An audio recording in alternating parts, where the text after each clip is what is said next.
শেষ পর্যন্ত নিজের জন্য বাঁচুন।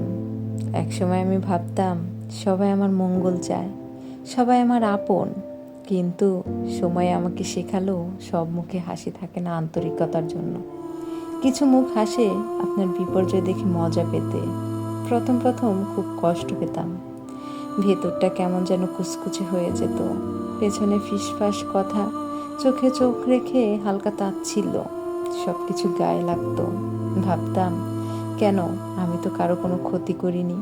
তারপর বুঝলাম সবাই নিজের মুখোশ পরে চলে। অনেক অপেক্ষায় থাকে কখন আমি ভেঙে পড়ব। তারা তখন নীরবে মজা নেয়, আর আমি কেবল কষ্ট পাই। সেদিন ওই সিদ্ধান্ত নেই, আর নয়। নিজের সম্মান, নিজের মান এবার নিজের হাতেই তুলে নেব।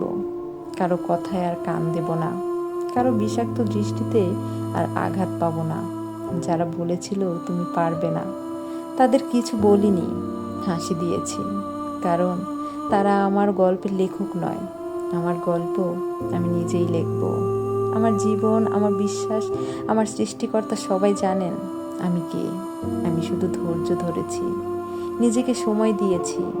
আমি শিখেছি সব কিছুর উত্তর দিতে নেই, সব অপমানের প্রতিবাদ করতে নেই। চুপ থাকা দুর্বলতা নয়, ওটাই শক্তি। আমি এখন এমন এক পথ বেছে নিয়েছি যেখানে পিছনে কথা হয় আর আমি সামনে হাঁটি। আমি এখন আর কারো ব্যর্থ আনন্দের উৎসাহ নই।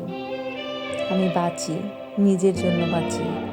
এক কাপ চায়ে ভালোবাসা খুঁজি, পুরনো ছবি দেখি, আকাশের নীলে হারিয়ে যাই। আমি কৃতজ্ঞ সেই আঘাতের জন্য, যা আমায় ভেঙে দেয়নি, বরং গড়ে তুলেছে। আমি কৃতজ্ঞ সেই নিঃসঙ্গতার জন্য, যা আমায় শিখিয়েছে নিজেকে ভালোবাসতে। আমি এখন জানি আমি কারো গল্প নই, আমি নিজের গল্প।